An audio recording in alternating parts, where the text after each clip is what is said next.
got great news. I managed to book a table for this Sunday at your favorite restaurant. They called me to let me know a spot had opened up suddenly. We can celebrate your birthday there, just like you wanted. I'm sorry, honey. I'm not celebrating my birthday this year. I should have told you sooner, but I got so caught up with work, I forgot to mention it. Why the sudden change of plans? We've been looking forward to this day for months. Brian was so excited about going out for dinner as a family, too. You know, it's only a matter of time until he becomes a teen and starts dreading spending time with his parents. I know, Eliza, but I am due to fly to the United States as part of a parliamentary delegation. I'm leaving tomorrow. I don't think I need to explain why that's more important than a birthday dinner. Right. I just thought it'd be different this time around. But I guess work comes first. Please try not to be too upset. I promise I'll bring back plenty of souvenirs for you and Brian. Okay. Thank you. I love you. I love you too.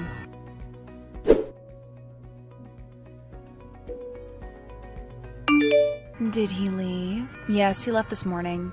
I can't believe you didn't ask him to stay. Wasn't he the one who suggested you go out for a fancy dinner? How many times is he going to go back on his word? Don't say that, Courtney. He's a busy man. It's not like he's going on a vacation. It's official business. You keep making excuses for him. When is he ever at home anymore? He's at work during birthdays, weddings, funerals. Don't you think he's being unfair to you? I knew what I was getting into when I agreed to marry him. I knew he was full of passion and determination. I knew he was ready to work tirelessly to get to the top of his career, but I didn't mind. If anything, it was the opposite. Back then, I found it endearing. You are allowed to change your mind. Your marriage contract isn't a prison sentence. You can leave anytime you want. You know it's not that simple. Besides, I don't want to give up on our marriage. I love him. Do you mean it? Despite everything he's put you through, has he ever been by your side when you needed him? To this day, I can't forget the desperation in your voice when you called from the hospital that day. I've asked you multiple times to stop bringing that up. I'm sorry, but I can't forget it, and neither should you. You were suffering alone, pleading with him to come to you, and he didn't even bother replying to your texts. Courtney, stop it! He had his phone on mute. What are you trying to accomplish? You're only reopening old wounds. I'm sorry, but seeing my best friend like this, it just breaks my heart. How can you be content with your marriage? How can you say you're in love with a man who's been nothing but cold and dismissive to you? What do you know about my life? You don't know what he's like behind closed doors. He's a loving husband and a caring father. Is he really? Because he seems far from it from what you've told me over the years. I shouldn't have said anything. Why did I think involving a friend in my family affairs was a good idea? I'll learn my lesson and keep things to myself from now on. No, please don't. You can't keep bottling up these negative emotions. It'll only make you feel more miserable in the long term. Didn't you say you felt like a weight was lifted off your chest every time you vented your frustrations? If you no longer wish to speak with me about your issues, perhaps you could find a therapist. You know I can't do that. If the word gets out, Steven's reputation's going to be forever tarnished. I can already see a million different ways his opponents can spin the story. I don't even want to think about the impact it's going to have on Brian's life. But how would the word get out? Therapists are required to maintain confidentiality. I'm sure you'll be safe. The fact that they're required to keep things confidential brings me no comfort whatsoever. One thing being married to a politician has taught me is that nothing is ever truly confidential as long as there's a human element involved. Now you just sound paranoid. Last week I found out that our neighbor had a brain tumor. I am sorry to hear that, but what does that have to do with therapy sessions? The family has decided to keep it a secret for the time being. Nobody mentioned it to me, I just found out about it. I see. I don't want to lose your friendship, Courtney. You're the only person, apart from my husband, who I can trust completely. Please try to be a bit more understanding about my situation. And please try to be more supportive of our marriage. Okay, I promise I'll try. I guess his workload's bound to decrease eventually, right? Right. I just thought of something crazy. I don't know if I should tell you, though. I doubt you'd have started if you weren't planning on continuing. Just tell me what it is. You want to get closer to your husband, right? Of course I do. Remember how you said your relationship has started to feel somewhat dull? I do, but hearing you say that somehow makes it seem worse. Well, what if you did something exciting and spontaneous to spice up your marriage? As long as that something isn't inappropriate, you know Brian is a light sleeper. Don't worry, it'll only be as inappropriate as you want it to be. I don't like where this is going. Okay, hear me out. What if you paid him a surprise visit on his birthday? You know which hotel he's staying at, right? That's actually not a terrible idea. He's staying here. Is that a veiled insult? What? Never! Anyway, I guess I could ask our nanny to stay overnight, but won't he be confused to see me show up out of nowhere? He's going to be out and about during the day anyway, and he'll probably be exhausted when he returns to the hotel room. He's going to be out of the hotel room all day? That's even better. Why? You can surprise him with an impromptu birthday celebration. He loves surprises, right? Wear a nice dress, get a small cake, and a nice bottle of champagne, and surprise him when he gets back. I can't just pop out of the dark and yell surprise. What if he gets a heart attack or gets so startled he drops something important? Oh my god, Eliza, he's a fit, healthy 35-year-old. He'll be fine. I don't know, I don't want to risk it. Besides, aren't surprise parties for fun people in their 20s? I'm not sure I can pull it off. What are you saying? There's no age limit on being a fun-loving person. You'll do just fine. I am sure he'll like it. And if he doesn't, if he gets mad at you for putting so much effort into a surprise, maybe you'll see your relationship in a different light. It's true that he always loved my surprises when we were dating. Maybe this could work. But how'd I get into his hotel room without him knowing? I've got an idea, but you're not going to like it. It's mildly illegal. I don't want to do it then. No, listen. I saw the address of the hotel he's staying at. You know I've spent over 15 years in the hospitality industry, right? I can call in a favor and get you the master key. Isn't that dangerous? What if he gets angry and tries to sue the hotel?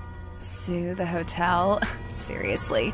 Come on, Eliza. They'll manage to survive a lawsuit or two. I'm ready to take full responsibility if things end up going south. Okay, you've convinced me. I'll go and book a ticket. Don't forget to send me updates along the way. I won't.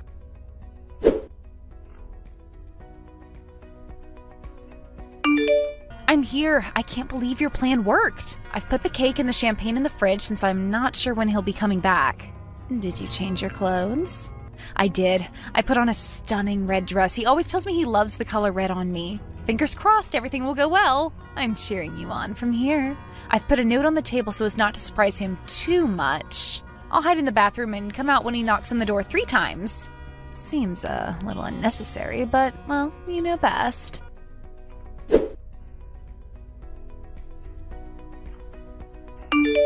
I think he's coming in. I'm so anxious. It'll be fine. Just get ready to wow him. Oh, I don't think he's alone. What do you mean? Isn't it a bit late to host guests? Can you tell who it is? I'm not sure, but she does have a familiar voice. I think I might have heard her on TV once, though right now she doesn't sound as stern. Well, she's probably just one of his colleagues. I don't think they saw the note. They headed straight to the bedroom. I can hear them a bit more clearly now. They sound very cheerful. I can even make out her name. He's calling her Vanessa. Are you sure you heard that right? Vanessa? Yes, I told you they're standing right in front of the door. Eliza, please open that door immediately or lock it and I'll find a way to get them out of the hotel room. Why? Do you know who she is? If that's who I think it is, it's better if you open the door right away. Oh, they've stopped talking, but I can still hear them kissing? I can't believe this. He's cheating on me. I wonder how long this has been going on. I'm going to go out there and confront them. No, please just wait a moment. I'll call the front desk and get them to leave the room somehow. After that, you can grab the cake, the note, and the champagne and leave quietly. Why would I leave quietly? I can hear them through the door. This is torturous. Trust me, it's better this way. I'm going to confront them. Eliza, wait. Eliza.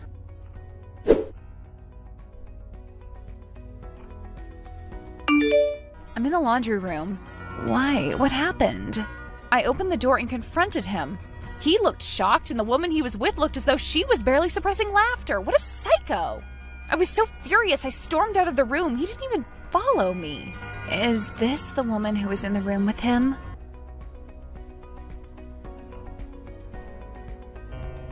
Yes, I think so. Her hair looks a little bit different, but it was her. It's just as I thought. The woman your husband was with is his political rival, Vanessa Meyer. What? Are you sure? How come I've never heard of her? I'm positive. She came onto the scene about a year ago and has been working out of the public eye. It's best if you don't do anything rash. She's said to be an ill-tempered, cold-hearted control freak with no empathy. Not a single one of her subordinates enjoys working for her, and the general public can't stand her either. Yet it's rumored that her party wants her to run as presidential candidate next year. Can you believe that? You can't be serious. If all that's true, how's she not out of a job by now? Her family's extremely wealthy, and I guess she has the right connections. I don't get it. How do you know all this insider information? You know my brother-in-law, right? He's the one who told our whole family about her during a drunken rant. Apparently, he worked at their office for over 18 years, and she fired him in a week for not looking put together enough. Can you imagine how humiliating that must have been for him? Getting fired by the untouchable young nepotism hire? But he couldn't retaliate since, I guess, she's a dangerous person to cross. I wouldn't expect any better from a shameless homewrecker. But what should I do now? I can't just hold my tongue and divorce him quietly in fear that his mistress might come after me. I honestly have no idea. I'm still not over the fact that Steven's sleeping with his opponent. I feel like someone's going to come after me now that I hold this information. Is this really the time for theatrics, Courtney? I'm sorry, just come back home first. You might be able to think of something during the flight. Sure, that sounds good. I'll head to the airport.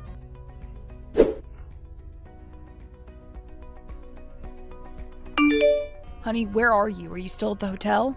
Oh, look who finally decided to look for me. Let me guess, you decided to finish what you'd started, and now you're texting me straight out of the shower? You aren't making any sense, Eliza.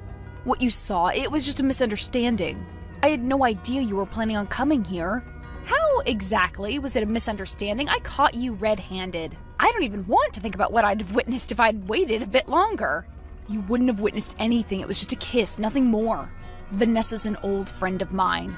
An old friend you've never brought up in the conversation with your wife? Yes, I've been friends with her since university. We met long before I even met you. I didn't mention her because I thought you might misinterpret our relationship and get jealous. Judging by your reaction, my assumption was right. Are you really trying to pull the wool over my eyes, or have they perhaps updated the definition of the word friend? I'm telling the truth. I swear I haven't laid a finger on her in years. We dated for a few years in our 20s, but since then we've been strictly platonic.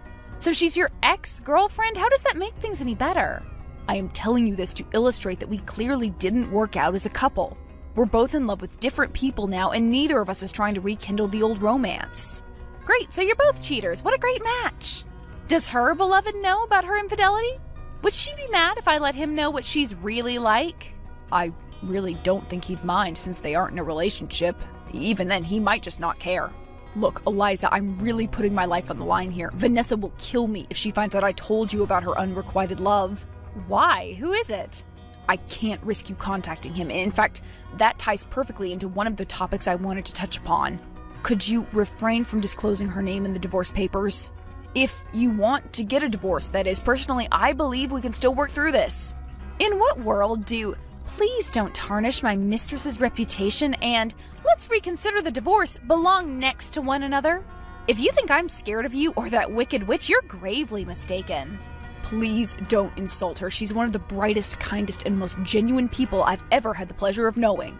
She helped me pick out our anniversary gifts. She helped me pay off the mortgage on our house. She introduced me to the people who'd be crucial to the advancement of my political career. I was even thinking of introducing you to one another in the near future. I knew you'd get along well. You can't drag her name through the mud because of a little misunderstanding. Oh, I'm sure knowing her has been quite a pleasure. I hate knowing you're typing out these outrageous words calmly when I'm struggling to see the letters through my tears. I hate that you're reading my desperate words with the same blank look you get when you stand behind a podium and orate about humility and compassion. I hate you, Stephen. I'm sorry, but I really do. I know you don't mean that. You're just saying that in the heat of the moment. Listen, Eliza, we've been married for almost a decade. Think about all we've built together. Think of Brian and his future. Why does he have to suffer for the mistakes of his parents? Mistakes of his parents? God, you have no conscience, do you? Are you going to start listing every single flaw you've found in me over the years? Every little mistake of mine? I just want you to grasp the full gravity of the situation. You're destroying our family over a kiss that meant nothing to either party. We were just exchanging pleasantries and got caught up in the moment. It might as well have been a handshake or a hug. Vanessa's like a sister to me. Well, if that's how you think one should treat their siblings, I am very glad you're an only child. You know that's not what I meant. Stephen, what I saw in the hotel room isn't the only reason I'm asking for a divorce. The truth is, there are years of pent-up frustration and resentment that's been festering inside of me. And what happened today was the last straw. Why didn't you tell me earlier? We could have figured something out. When was I supposed to tell you? Did you ever try to make me feel like I could share my feelings and emotions freely without being dismissed half-heartedly because you had more important matters to tend to? Well, how was I supposed to know what you've been holding back? I thought you were happy with your life. Whatever you desired, vacations, properties, designer items, I went out of my way to attain. I am sorry I don't have the time to listen to you pouring your heart out when I return from a 14-hour workday, but that just comes with the job. Those long hours are part of the deal. You knew what you were getting yourself into, so why are you shifting the full blame on me? Do you think I enjoy spending holidays away from my wife and son? Do you think I wasn't devastated when I finally checked my phone and saw your messages that day? Do you sincerely believe the reason I missed Brian's big play was that I preferred listening to some guy babbling about the crime rate going up because someone had spray painted their initials on a park bench?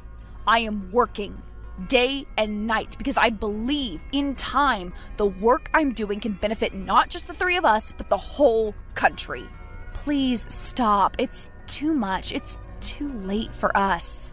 Our relationship, it'll never get better, nor will it ever be the same. So this is final.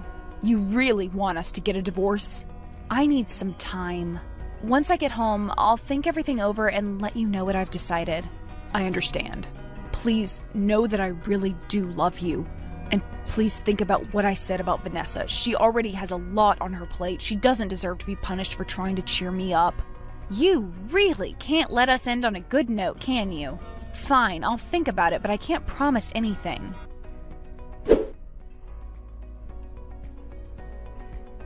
Stephen offered to settle the divorce outside of court. He offered to let me keep the house in exchange for not mentioning bringing up Vanessa's name. I spent days racking my brain trying to come up with a course of action that'd be the most beneficial to my son and me. Eventually, I decided to trust Stephen's words. I chose to believe that Vanessa really was a kind person at heart and that Stephen never intended to cause his family any harm. So I filed for divorce, citing his liaison with Vanessa as the reason. I didn't really have much evidence other than some texts. I was so enraged I'd completely forgotten about collecting evidence. Luckily, Stephen corroborated my account of the day, though he still insisted it was just a kiss and it was a one-off mistake. It's been 5 years since that day and Brian and I are still here, safe and sound. Perhaps I was afraid for no reason after all. In the middle of our divorce proceedings, Vanessa left her party just as quietly as she joined it. I heard she quit politics and moved to the US. I can't say that I'm surprised. Even if she wasn't guilty in the eyes of the law, word tends to get around quickly in our small country and people aren't too fond of homewreckers. Stephen was also forced to resign amidst the divorce, but I suppose it was more a pre-election gimmick than anything else, since 2 years later he was able to return to his job in a less public role. He was upset that I'd publicly shamed his dear friend, but he got over it fairly quickly since Vanessa herself refused to take any action, legal or not, against me. In order to better co-parent Brian, Stephen and I started attending post-divorce counseling sessions. It's still a long way to go, but I think it's helped us be more amiable with one another. Right now, we're just trying to be good parents to our son.